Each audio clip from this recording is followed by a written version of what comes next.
भोजपुरी के power star Pawan Singh के boss movie पूरा यूपी बिहार में एकदम गर्दा मचा देले बा। जी हाँ भैया आज हम लेके आए हैं भोजपुरी के पावर स्टार पवन सिंह के एक मूवी का अपडेट लेके। तो ये वीडियो को पूरा देखब।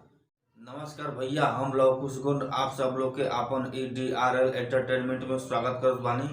तो भैया आप लोग के तो पता चली गए होगी थंबनेल देखे कि आज हम कौन टॉपिक पर बात करे वाला बानी।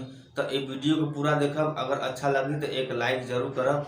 और हाँ, अगर आप हमारे चैनल पर नया आए बानी तो हम नीचे दिले पर जो लाल बटन को के दबा के आल वाले बेल आइकन को प्रेस कर दे, ताकि जब भी हम भोजपुरी के लेटेस्ट अपडेट लेके आए तो सबसे पहले आप तक ओकर नोटिफिकेशन जाए। कहे से कि हम अपने यूट्यूब चैनल पर एक से एक भोजपुरी के धमाका लेके आल कर ले। तो चलिए आगे वीडियो को स्टार्ट कर बानी। तो भैया जैसे कि आप लोग के कुछ दिन पहले हम बतौले रहे भोजपुरी के पावर स्टार पवन सिंह के बॉस मूवी आ चुकल बा। तो भैया आपको बता दें कि ई बॉस मूवी के फिल्म अभी सिनेमा घर में चल रहा बा यूपी और बिहार में। ये फिल्म बहुत तेजी से चल रहा बा, पूरा गर्दा मचा दिले बा भोजपुरी के इंडस्ट्री में।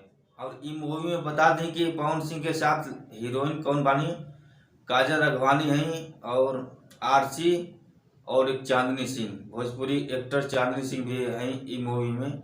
और बहुत ही बढ़िया ई मूवी है। ई ट्रेलर देख ले बानी हम, तो ट्रेलर देख के पता चल गया कितना बढ़िया मूवी है ये बॉस मूवी। नाम ही से पता चल रहा बॉस मूवी।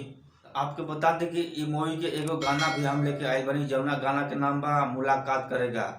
ये गाना बहुत ही तेजी से वायरल हो रहा बा, बहुत ही बढ़िया गाना भाई।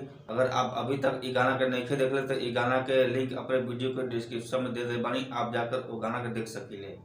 आपको बता दें कि ये गाना रंगीला एंटरटेनमेंट यूट्यूब चैनल पर आयल बा और ई गाना के वीडियो में है पवन सिंह के साथ आरसी।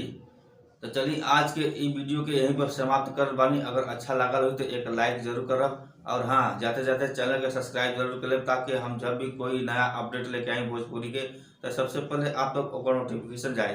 तो चलिए फिर अगले दिन कोई नया वीडियो लेके आए, तब तक के लिए नमस्कार, जय हिंद, जय भोजपुरिया समाज।